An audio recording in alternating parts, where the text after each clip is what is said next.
우리 한번 옆에 분들과 한번 인사합시다. 우리 고사리 인사 한번 할까요? 고맙습니다. 사랑합니다. 이해합니다.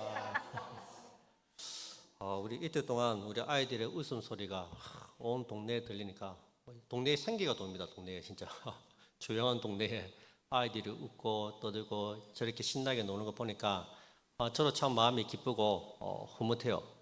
요즘에는 이 아이가 오면 아이 혼자 오는 게 아니고 부모님도 같이 옵니다. 우리 주영이 친구들이 왔는데 걔들은 자기 부모님이 애들이 데리고 왔어요. 태워다 줬어. 요즘에는 아이들이 원하면 부모님이 다 해줍니다. 여러분 영화를 보면은 우리 극장에서 가장 돈을 많이 벌 수 있는 영화가 무슨 영화인지 압니까? 극장에서 가장 수입이 좋은 영화. 어린이 영화입니다. 왜냐면 어린이 영화 한 편 개봉하면 애들 혼자 못 가거든요. 엄마, 아빠, 할머니, 할아버지까지 온 가족이 다 가서 영화를 봐야 돼. 애 한 명 때문에. 그래서 어린이 영화가 그래 돈을 많이 법니다. 어린이 영화가. 저게 보는 사람이 있는가 싶어도 그게 그렇게 수익이 좋아요. 마찬가지로 교회도 우리가 다음 세대를 세워가고 이 다음 세대를 위해서 이런 것들을 많이 하게 되면 애만 오는 게 아니고 부모도 같이 옵니다. 같이 와서 같이 이렇게 하는 거예요. 제가 보니까 이게 이제는 욕심이 좀 생깁니다. 저걸 그냥 우리가 하면 안 되나? 이제는 욕심이 생기고 한번 기도를 좀 해야 되겠다.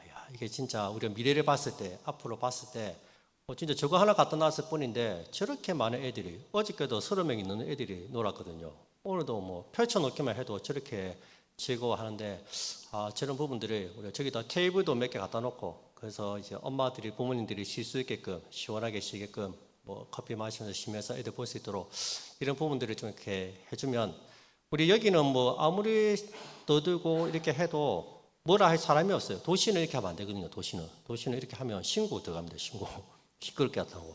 근데 여기는 괜찮아요. 아무리 떠들고 이래도 아무도 뭐라 할 사람이 없습니다. 그래서 참 우리가 하나님께서 우리 교회에 주신 장점이라 할 수 있는데 이것을 좀 잘 키워 나갔으면 좋겠어요. 그래서 우리 교회를 통해서 또 우리 아이들과 그리고 우리 부모님들도 다 이렇게 올 수 있도록 그렇게 기도를 많이 해주시기 바랍니다.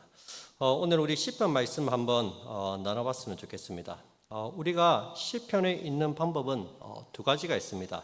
한 편 한 편 따로 떼어서 읽는 방법이 있고 전체적으로 이렇게 보는 방법이 있습니다. 어느 방법이 좋다고 말할 수는 없습니다.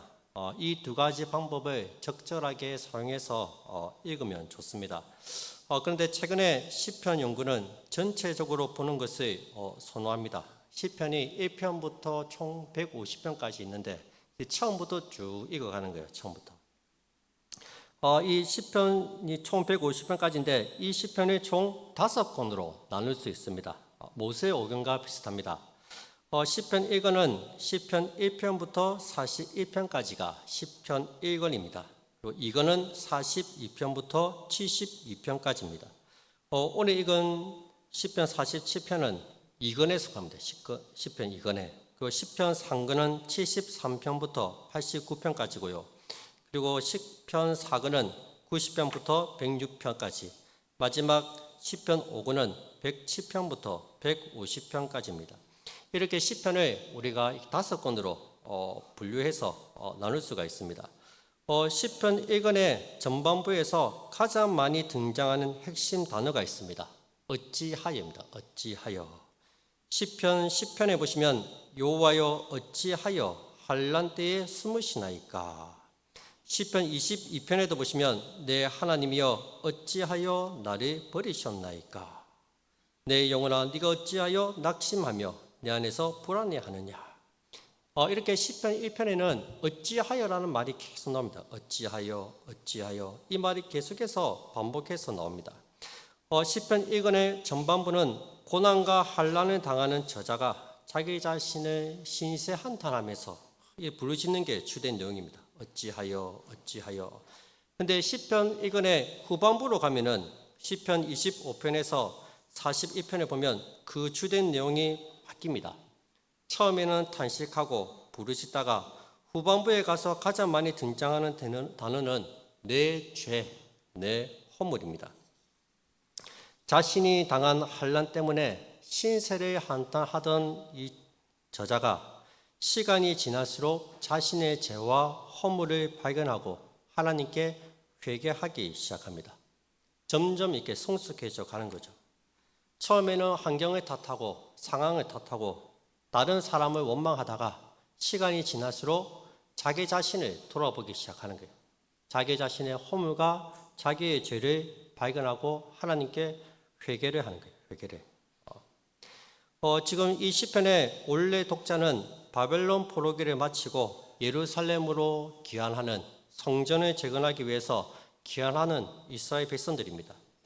여러분, 이 바벨론 70년 포로 생활을 하고 돌아온 이스라엘 백성들이 지금 예루살렘은 완전히 황폐되어 있습니다. 사람이 70년 동안 살고 있으니까 전쟁으로 모든 건물들이 불에 타고 완전히 잿더미가 되었으니까 아무것도 없어요.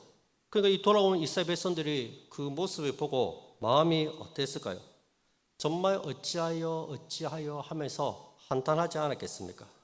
그 화려한 솔로몬의 성전과 예루살렘 성이 파괴된 것을 보고 어찌하여 이렇게 되었나 하면서 한탄하고 탄식했을 거예요. 그렇게 탄식을 하다가 점점 자기 자신을 돌아보기 시작하는 거예요. 영적으로 점점 성숙해져 가면 자신의 죄와 허물에 대해서 참회하게 됩니다. 처음에는 다른 사람을 원망하고 불평하고 그 사람 때문이다, 그 사람의 잘못이다 이렇게 하다가 시간이 점점 지날수록 이게 내 때문이구나, 나의 잘못이구나 이렇게 자기를 돌아보게 된다는 거예요. 그래서 독자들이 시편을 차례대로 읽으면서 점점 성숙해지기 바라는 마음으로 이 시편을 이렇게 구성해 놓았습니다. 그래서 시편은 처음부터 읽는 게 가장 좋습니다. 처음 1편부터 쭉 읽어 나가는 게 이 시편의 흐름에 따라서 처음부터 천천히 묵상하면서 150편까지 읽어가다 보면 우리의 신앙이 점점 더 성숙해지고 또 깊어지게 될 것입니다. 오늘 읽은 본문 시편 47편은 시편 2권에 속해 있습니다. 시편 2권에서는 이제 새로운 주제가 등장합니다. 여러분, 시편 1권을 보면 어찌하여 하면서 신세를 한탄하는 사람들이 점점 성숙해져 갑니다. 그러면서 자기의 죄와 허물을 깨닫고 이렇게 고백합니다. 이 모든 것이 다 내 죄 때문입니다. 근데 그렇게 회개만 하면 끝이냐? 그게 아니란 거죠. 그 다음에 더 성숙한 모습으로 나아가야 됩니다. 그게 뭡니까? 그게 바로 오늘 시편 2권의 주제입니다. 시편 2권의 주제는 하나님의 주권과 통치 그리고 왕되심입니다. 그래서 시편 47편에서도 두드러지게 드러나는 것이 바로 하나님의 왕되심입니다. 나중에 깨닫게 되는 거예요. 이 모든 일들이 하나님의 주권 아래에서 일어난 일들이구나. 그냥 우연히 일어난 것이 아니고 이 모든 것들이 다 하나님의 계획하심이었고 하나님의 뜻이었구나. 그것을 비로소 깨닫게 되고 하나님만이 우리 인생의 주인이 되어주시고 하나님만이 나의 인생을 통치하시고 다스려 가신다. 그것을 고백하고 찬양을 드리는 게 이 시편 2권의 주제라고 할 수 있습니다. 여러분, 여기서 한번 우리의 신앙의 성숙도를 한번 점검해 보았으면 좋겠습니다. 나의 신앙은 어떤 상태에 있습니까? 혹시 여전히 어찌하여를 반복하면서 사람을 탓하고 있지는 않습니까? 때론 환경을 탓하고 있지는 않습니까? 내가 저 왼수를 만나가지고 내가 저 사람 때문에 지금 이 고생을 하고 있다. 그렇게 사람을 원망하지는 않습니까? 아니면 한 걸음 더 나아가서 좀 더 성장해서 이제는 남을 탓하거나 하나님을 탓하기보다는 자신의 죄와 허물을 돌아보고 다 모든 게 내 잘못이다. 다 내 죄 때문이다. 내 허물 때문이다. 그렇게 고백하고 있지는 않습니까? 여러분, 시편 기자는 거기서 더 나아가기를 원합니다. 하나님의 주권을 인정하라는 거예요. 이 모든 일들이 하나님의 섭리 아래에서 일어난 일들이니까 결국 하나님의 손 아래에서 일어난 일들이니까 하나님의 주권을 인정하고 하나님을 찬양하라고 말하고 있습니다. 여러분, 신앙이 성숙해지면 마침내 깨닫게 됩니다. 하나님의 주권을 인정하기 시작합니다. 모든 일에는 하나님의 뜻과 계획이 있음을 고백하게 된다는 것입니다. 오늘 본문은 만왕의 왕이신 하나님을 찬양하고 열방에게 전하고 있습니다. 시편 47편은 짧은 9절로 되어 있지만 하나님이 11번이나 언급되고 있습니다. 매 절마다 하나님이 등장하고 있다는 거예요. 그만큼 하나님의 통치와 다스림을 강조하고 있습니다. 오늘 여러분들의 삶 속에서 하나님이 얼마나 자주 언급되고 있습니까? 구역 모임에서 또는 전도회에서 얼마나 하나님이 자주 언급되고 있습니까? 하나님과의 만남 속에서, 사람들과의 만남 속에서, 오고 가는 대화 속에서 하나님이 얼마나 주어가 되고 있습니까? 어떤 분들은 탁 얘기를 하면은 하나님 없이는 대화가 안 돼요. 대화가. 모든 문장에, 모든 말에 하나님이 다 들어가 있습니다. 하나님이 인도하셨고, 하나님이 은혜를 부으셨고, 하나님이 역사하셨고. 하나님을 빼버리면 대화가 안 됩니다. 대화가. 근데 어떤 사람은 이렇게 그런 사람들 있죠. 늘 욕 잘하는 사람은 욕을 빼면 대화가 안 되니까 대화가. 그런 사람들이 있어요. 근데 어떤 분들은 보면 늘 하나님이 하셨다는 것을 고백하는 사람들이 있어요.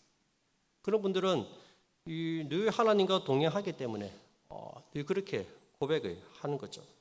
늘 하나님을 의식하면서 살아가니까 대화 속에서도 하나님이 끊이지가 않습니다. 여러분, 기도에도 두 가지가 있다고 말씀드렸습니다. 제가 영성학교에서 말씀드렸죠. 기도 생활이 있고 생활 기도가 있습니다. 하루 중에 시간을 정해서 기도하는 것, 그것은 이제 기도 생활입니다. 정해진 시간에 기도를 하는 거예요. 그때 시간 기도하고 다른 일들을 하고. 근데 생활 기도는 뭐라 했어요? 생활 기도는 우리의 생활이 기도로 가득 채워져 있는 거예요. 기도로 가득 채워지는 거예요. 기도하면서 일상을 살아가는 거예요. 사람을 만날 때도 기도 가운데 사람을 만납니다. 대화를 하고 있지만 기도 가운데 그 사람과 대화를 나눕니다. 늘 기도 가운데 기도하는 마음으로 사람을 대하고 사람에게 대화를 하고 그렇게 사람을 만나는 거예요. 그렇게 하면 이제 자연스럽게 하나님 중심으로 살아가게 됩니다. 저는 여러분들의 대화 속에서 언제나 하나님이 주어가 되었으면 좋겠습니다. 그 일이 하나님이 원하시는 일이가 그러면 해야지. 그것이 하나님 기뻐하시는 일이라면 당연히 해야지. 하나님이 가라하셨네. 그러면 가야지. 늘 하나님이 주어가 되었으면 좋겠습니다. 자녀들과 이야기를 나눌 때도 마치 하나님과 함께 이야기를 나누듯이 그렇게 나누었으면 좋겠습니다. 벌써 7월 달입니다. 2025년도도 벌써 반년이 지났습니다. 지나간 시간들을 돌아보면서 내가 무엇을 했나? 내가 지금까지 한 게 뭐가 있나? 그걸 돌아보지 마시고 하나님께서 무슨 일을 행하셨는지, 하나님께서 우리 교회에 어떻게 역사하셨는지 그것을 곰곰이 생각해 보시기 바랍니다. 하나님이 어떻게 우리 교회를 통해서 일하셨나? 하나님이 우리 교회에 어떤 일이 일어나고 있는가? 그것을 여러분들이 기억하시고 우리 교회를 통해서 놀랍게 역사하신 그 하나님을 찬양하시기 바랍니다. 저와 여러분들을 통해서 하나님께서 여기까지 인도해 주시지 않았습니까? 얼마나 감사한 겁니까? 얼마나. 오늘 시편 기자도 하나님을 11번이나 반복해서 이야기하면서 하나님을 높이고 하나님을 찬양하고 있습니다. 본 시편은 하나님에 대한 찬양으로 가득 차 있습니다. 전반부 1절에 보시면 너희 만민들아 손바닥을 치고 즐거운 소리로 하나님께 외칠지어다. 박수치면서 하나님을 찬양하라는 거예요. 중간에 6절에 보시면 찬송하라. 하나님을 찬송하라. 찬송하라. 우리 왕을 찬송하라. 찬송하라는 말을 계속하고 있습니다. 찬송하라. 하나님을 찬송해라. 찬양해라. 그리고 마지막 후반절 9절에도 하나님께 대한 찬송으로 마치고 있습니다. 찬송으로 가르쳐 있어요. 하나님에 대한 찬송으로, 찬양으로. 시인은 왜 하나님을 찬송하라고 권면합니까? 2절에 보세요. 2절. 지존하신 여호와는 두려우시고 온 땅의 큰 왕이 되심이로다. 보시면 하나님의 속성이 세 가지가 있죠. 첫째는 지존하신 하나님이십니다. 둘째는 두려우신 분이십니다. 마지막 세 번째는 하나님은 온 땅의 큰 왕이 되십니다. 이것이 하나님을 찬양하는 이유라는 거예요. 여러분, 우리가 하나님을 찬양하는 이유가 무엇입니까? 하나님 내게 복을 주셔서, 사업이 대박나게 하셔서, 우리 자녀들을 좋은 직장에 취직시켜 주셔서, 아니면 내가 큰 돈을 벌게 해주셔서 그것 때문에 하나님을 찬양하십니까? 아니죠. 우리는 이것보다 더 큰 이유 때문에 하나님을 찬양하는 거예요. 하나님은 지극히 존귀하신 분이십니다. 지존하신 하나님이십니다. 하나님은 두려운 분이십니다. 그리고 하나님은 온 땅의 왕이십니다. 이것이 우리가 하나님을 찬양해야 될 이유라는 거예요. 여러분, 우리 하나님은 이스라엘만의 하나님이 아니십니다. 우리가 이사야를 통해서 늘 말씀을 나누듯이 우리 하나님은 온 땅의 하나님이십니다. 하나님께서는 모든 열방과 모든 나라, 모든 민족들을 다스리시는 전능하신 하나님이십니다. 크신 왕이 되십니다. 선지서를 보면 하나님께서 이스라엘을 구원해 주신 이유가 나옵니다. 하나님이 왜 이스라엘을 구원해 주셨습니까? 하나님은 열방의 하나님이시기 때문이에요. 하나님은 이스라엘만을 위한 하나님이 아니라 열방의 하나님이십니다. 열방의 하나님이시기 때문에 이스라엘을 구원해 주신 거예요. 이스라엘도 그 열방 안에 포함되어 있는 거예요. 여러분, 하나님이 우리나라를 축복하신 이유가 무엇입니까? 하나님은 모든 나라, 모든 민족의 하나님이시기 때문입니다. 그 카테고리 안에 우리나라가 들어와 있는 거예요. 포함되어 있는 거예요. 그래서 우리를 구원해 주시는 거예요. 우리는 우리 자녀들만 잘 되었으면 좋겠고, 우리 형제 자매, 우리 부모님들만 잘 되었으면 좋겠다고 생각합니다. 그런데 하나님은요, 그보다 크신 하나님이십니다. 하나님은 모든 자녀들을 사랑하시기 때문에 내 자녀도 사랑하십니다. 하나님은 모든 가정을 사랑하시기 때문에 우리 가정도 사랑하시는 거예요. 하나님은 모든 나라를 사랑하시기 때문에 우리나라도 사랑하십니다. 여러분, 우리가 믿는 하나님이 고작 내가 출석하는 교회, 내 가정만을 돌봐주시는 하나님이라면 어떻게 그런 하나님을 우리가 크고 위대한 하나님이라고 부를 수 있겠습니까? 어떻게 그런 분이 만왕의 왕이 될 수 있겠습니까? 하나님은 열방의 하나님이십니다. 열방의 하나님이시기 때문에 우리 자녀들뿐만 아니라 온 땅의 모든 자녀들을 다 사랑하십니다. 열방을 통치하시고 열방을 다스리시는 분이십니다. 그 크신 하나님을 찬양하라는 거예요. 그래서 1절에 뭐라 합니까? 너희 만민들아 찬양하라. 만민들아, 온 천하에 있는 모든 사람들아 하나님을 찬양하라. 9절에 보시면 문나라들아 하나님을 높이라. 전 세계 모든 나라들을 향해서, 열방을 향해서 하나님을 높이라고 얘기하고 있는 거예요. 아주 스케일이 큽니다. 여러분, 우리 그리스도인들은 마음이 넓어야 됩니다. 우리 그리스도인들은 마음이. 크신 하나님을 믿는 사람들인데 예수 믿는 사람들이 보면은 쫌생이들이 마음이 좁아요. 작은 일에 삐지고 상처받는 거예요. 상대방은 아무렇지 않게 살아가는데 본인 혼자 상처받아서 막 힘들게 살아요. 여러분, 털어버리세요. 진리에 관한 문제가 아니면 굳이 그거 가지고 끙끙거릴 필요가 없습니다. 중요한 진리의 문제가 아니면 그냥 털어버리세요. 우리가 섬기는 하나님은 크신 하나님, 높으신 하나님이십니다. 우리도 그 하나님을 닮아가야 됩니다. 마음이 너그럽고 넓은 사람이 되어야 됩니다. 나밖에 모르는 이기적인 마음에서 벗어나야 됩니다. 하나님의 넓고 큰 마음으로 이웃을 돌아보고 열방을 품고 나가야 됩니다. 우리가 미끄럼틀 큰 거 지난주에 우리가 설치했잖아요. 제가 월요일에 바로 SNS 우리 인스타에 올렸어요. 제가 요거 설치했으니까 이용하실 분들 누구라도 와서 사용하시라고. 그랬더만 첫날부터 바로 오대요. 다 같이 즐기면 좋잖아요. 같이 즐겨서 같이 이렇게 놀고 이렇게 하면은 그게 좋지 않습니까? 이런 교회는 넉넉해야 됩니다. 그리스도인들은 마음이 넉넉하고 푸근해야 돼요. 넓은 마음을 가지고 모든 사람을 사랑해야 됩니다. 우리 교회, 우리 성도 이런 게 있습니까? 다 하나님의 자녀들인데. 저는 그래도 우리 교회는 진짜 참 넉넉한 것 같아 보니까 음식 차린 거 보면은 언제나 풍성하게 풍족하게. 여기가 바로 젓가락으로 그리는 가나안 땅이에요. 참 보면 우리 권사님도 그렇고 다 지난주도 늘 이게 순수며 크신 것 같아요. 어제도 얼마나 많이 주시든지 피자 문제 얼마 됐다고 뱃속까지 삶아주시고 참 넉넉한 것 같아요. 마음이. 그런 넉넉한 마음 참 이 리프는 전용교회 가니까 사람들의 마음이 넉넉하더라, 풍성하더라. 이게 여러분 그리스도인들의 모습이에요. 크신 하나님의 섬기는 사람들은 마음이 넓어야 됩니다. 마음이. 근데 이 지존하시고 크신 하나님께서 이스라엘을 선택하셨다고 합니다. 그리고 3절에 보시면 여호와께서 만민을 우리에게 나라들을 우리 발 아래에 복종하게 하셨다 말씀하십니다.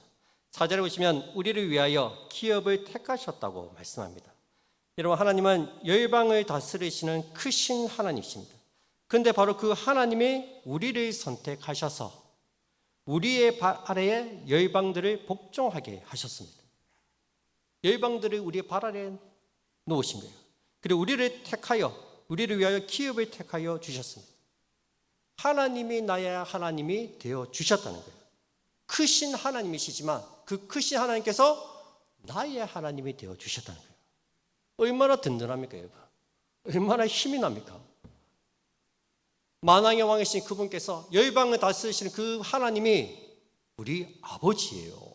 야, 이것보다 든든한 빼결이 있습니까? 하나님이 열방을 다스리는 하나님이 우리 아버지신데 뭐가 두렵고 뭐가 걱정입니까? 하나님이 다 책임져 주실 텐데. 여러분, 하나님은 크신 하나님이지만 멀리 계신 하나님이 아닙니다. 바로 나의 하나님, 우리의 아버지가 되십니다. 이것을 잘 기억했으면 좋겠습니다. 여기서 이스라엘의 소명이 이제 드러납니다. 열방의 하나님께서 나를 선택하셨다면 나는 어떠한 사람이 되어야 합니까? 열방을 하나님께로 돌이키는, 하나님께로 인도하는 사람이 되어야 합니다. 하나님은 열방을 다스리시는 크신 하나님이시기 때문에 열방이 주께로 돌아오기를 원하십니다. 모든 나라, 모든 족속들이 하나님을 높이고 하나님을 찬양하기 원하십니다. 이스라엘을 통해서 열방의 주께로 돌이키기를 원하신다는 거예요. 그래서 우리가 해야 할 일은 뭐예요? 전도하고 선교하는 거예요. 많은 사람들을 주께로 돌이키고 주를 높이게 해야 됩니다. 하나님 나라를 확장시켜 나가야 된다는 거예요. 1884년도에 두 명의 선교사가 우리나라를 찾아옵니다. 바로 언더우드와 아펜젤러 선교사입니다. 이 두 사람들이 다 미국의 엘리트들입니다. 언더우드 선교사님은 의사고 당대 잘 나갔던 사람이었어요. 당시 우리나라는 아주 미개한 나라였습니다. 그 세계 지도에 보면 우리나라는 뭐 이렇게 흔적도 없습니다. 이게 찾을 수가 없어요. 그때 동양에 간다고 하면 뭐 대개 중국이나 일본을 같이 우리나라는 뭐 이렇게 보이지가 않으니까 가는 사람은 잘 없어요. 잘 모르고 들어오지도 않습니다. 그런데도 그들이 찾아서 우리나라에 왔습니다. 왜요? 열방이 하나님을 찬양하고 하나님을 높이게 하기 위해서 찾아온 거예요. 그들을 통해서 우리나라에 복음이 전해지게 되었고 엄청난 부흥의 역사가 일어난 것입니다. 여러분, 우리 모두 다 선교사입니다. 가든지 보내든지 해야 합니다. 보내는 선교사가 되어서 선교사를 파송하든지 보내는 선교사가 되어서 물질과 기도로 후원을 해야 됩니다. 그러니까 저는 늘 기도하는 게 우리 교회가 좀 더 많은 곳에 좀 이렇게 선교비를 많이 후원하는 그런 교회가 되었으면 좋겠어요. 그래서 제가 늘 수요 기도회 때 하는 기도, 마지막 기도 제목이 그겁니다. 우리 교회의 지경을 넓혀달라고. 대동뿐만 아니라 김해, 부산, 대한민국 열방을 향해서 나아갈 수 있는, 우리가 비록 가지는 못해도 얼마든지 기도로 후원할 수 있고 또 물질로 후원할 수 있도록 주님께서 우리 교회를 사랑해달라고, 우리 교회의 지경을 넓혀달라고 수요일마다 기도합니다. 수요일마다 마지막 기도 제목. 이런 무엇보다 가장 먼저 우리 가까이에 있는 사람들에게 하나님의 복음을 전하시기 바랍니다. 믿지 않는 우리 자녀, 이웃, 친구들을 전도해서 하나님을 높이게 만들어야 합니다. 이 지역에 사는 사람들을 열심히 전도해서 하나님을 찬양하게 해야 합니다. 여러분, 우리 자녀들이 공부 잘하고 성공하는 것보다 우리 자녀들을 통해서 많은 사람들이 하나님을 높이게 해야 합니다. 그것이 바로 공부하는 목적이고 일하는 목적이 되어야 합니다. 여러분, 우리는 크신 하나님을 믿는 사람들입니다. 지존하신 하나님이 우리 아버지가 되십니다. 하나님은 원대한 뜻과 계획을 깨달아서 하나님 그 원대한 뜻과 계획을 깨달아서 우리가 하나님 나라를 확장시켜 나가는 일에 귀하게 쓰임 받았으면 좋겠습니다. 우리가 하나님 보실 때 그래 내가 너희를 들어 사용하겠다. 우리의 마음을 보시고 우리의 중심을 보시고 하나님께서 귀하게 사용하는 우리 교회와 우리 성도님들이 다 되었으면 좋겠습니다. 말씀 맺겠습니다. 하나님은 나의 하나님만이 아닙니다. 열방의 하나님이십니다. 모든 것을 다스리시는 하나님이십니다. 우리는 더욱 하나님을 높이고 찬양해야 합니다. 다 같이 우리 8절 9절 말씀을 함께 읽도록 하겠습니다. 8절 9절입니다. 시작. 하나님이 뭇백성을 다스리시며 하나님이 그의 거룩한 보좌에 앉으셨도다. 문나라의 고관들이 모이며 아브라함의 하나님의 백성이 되도다. 세상의 모든 방패는 하나님의 것이며 그는 높임을 받으시리로다. 아멘. 여러분들은 지금 어떤 근심과 걱정을 가지고 있습니까? 어찌하여 탄식하고 한탄하고 계십니까? 아니면 내 죄를 회개하고 참회하고 있으십니까? 이제 열방을 다스리시고 내 삶을 통치하시는 하나님의 주권과 왕되심을 찬양하시기 바랍니다. 서양 속담에 그런 말이 있습니다. 흐르는 냇물에서 돌을 치워버리면 그 냇물은 노래를 잃어버린다. 그런 말이 있어요. 흐르는 냇물에서 돌들을 치워버리면 그 냇물은 노래를 잃어버린다. 시냇물이 흘러가는데 돌들에 부딪히면서 시냇물이 이렇게 소리를 내잖아요. 소리를. 아름다운 소리를 내는데 이 돌들을 치워버리면 소리가 안 난다는 거예요. 이게. 여러분, 하나님께서 우리네 인생에서 돌들을 다 거두어 가신다면 우리는 아름다운 소리를 잃어버릴지도 모릅니다. 우리가 고통당해서 넘어지고 큰 문제 앞에 낙심하고 좌절해서 어찌하여 할 그때가 하나님께 아름다운 노래를 불러드릴 수 있는 때라는 거예요. 바로 그때 진정으로 하나님을 높이고 찬양할 수 있다는 거예요. 하나님 우리 앞에 여러 가지 돌들을 놓으셔서 그 돌들을 통해서 하나님을 찬양하게 하신다는 겁니다. 우리 앞에 놓인 돌부리 때문에 불평하지 마시고 그것 때문에 내 영혼이 더 순결해지고 하나님을 더 크게 찬양할 수 있다는 것을 잘 기억하시기 바랍니다. 만왕의 왕이시고 천지 만물을 다스리시는 하나님께서 그 모든 문제와 어려움을 통해서 결국 하나님을 찬양하게 만드실 것입니다. 그 모든 문제를 통해서 내가 평소에 발견하지 못했던 그 하나님의 은혜와 사랑을 경험하게 될 것이고 거기에 대해서 우리가 하나님을 더 크게 찬양과 영광을 돌리게 될 것입니다. 우리의 입술에서 하나님에 대한 찬양이 끊이지 않았으면 좋겠습니다. 우리의 찬양을 통해서 하나님께서 영광을 받으셨으면 좋겠습니다. 우리 마지막으로 6절 7절 말씀을 읽도록 하겠습니다. 6절 7절입니다. 시작. 찬송하라 하나님을 찬송하라 찬송하라 우리 왕을 찬송하라 하나님은 온 땅의 왕이심이라 지혜시로 찬송할지어다. 아멘. 우리 한번 같이 찬양하겠습니다. 주 선한 능력으로 우리 찬양하겠습니다.